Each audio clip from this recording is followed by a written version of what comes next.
This is the NEXGADGET Surge Protector Power Strip.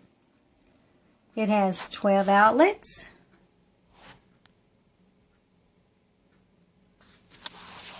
and 9 USB ports. This is the bottom. You do have a hanging hole, or you could place it in the floor to keep it in position.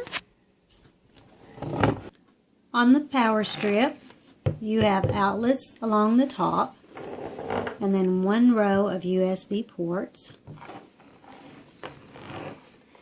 There is an on and off button for each layer of outlets.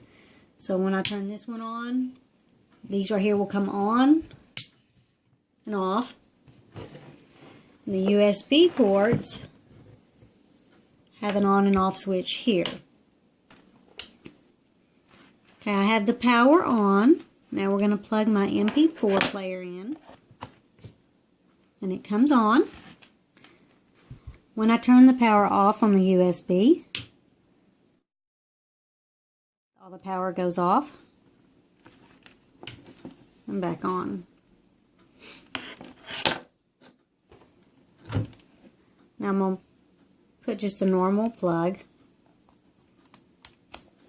and I'm going to do it on the outlet also.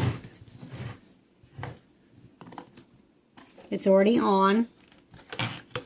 So we're going to turn it off.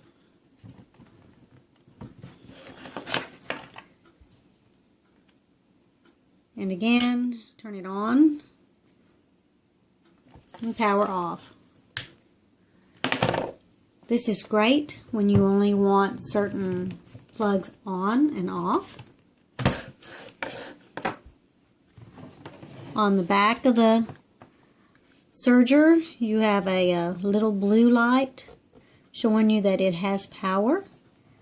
And I do not know what this button is unless it's a reset button, but there is a button also. Enjoy your power strip.